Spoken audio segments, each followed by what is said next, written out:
Brian, we're here at the Musgrave Hill Bowls Club. You've been here 15 years. Tell us a little bit about the history and what separates Musgrave from the other bowls clubs in the area.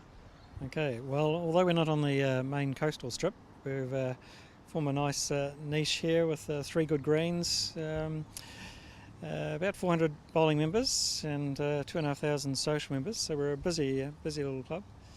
And the Australian Open is obviously heading to the sunny coast and Musgrave Hill next year for a 5-year period.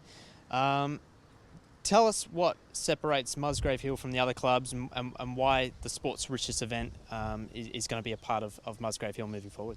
Okay, well, we've successfully hosted major events in the past, and Greenkeeper's been here over 33 years now, so he knows what he's doing. And in our own club, we've got some very competitive male and female bowlers, so I'm sure they'll be participating in the Australian Open as well. And we seem to be a popular draw card during, say, Winter Carnival with the overseas and interstate bowlers. So I think everyone will enjoy Musgrave as a venue. It's going to be one of a number of clubs to host the Australian Open moving forward. What does it sort of mean to the Musgrave Hill as a club to play host to the Australian Open? Okay, well, it's going to give us more exposure in the local community.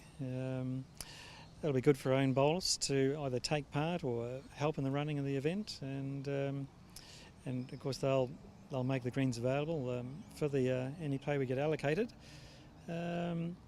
Financially, it'll help the coffers of the club, and we might see some of the competitors come back at other times. Absolutely, the Gold Coast region as a whole is a sort of natural hub for the sport of bowls. It's particularly strong in this area. How important is it, as you say, for Musgrave to showcase itself to bowlers from across the nation?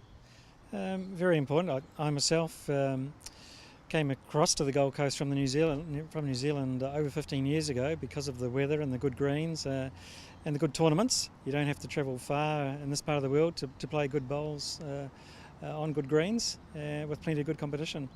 We could detect a slight accent still lingering there. You are, of course, a New Zealand international player, former New Zealand international.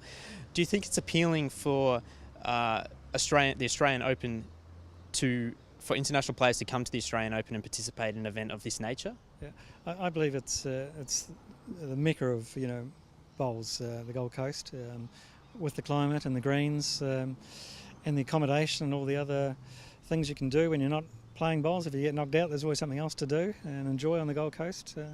It's a great venue. There's a lot of prize money on offer for the Australian Open, more so than any other event going around. There's $220,000 prize money, somewhere in that vicinity.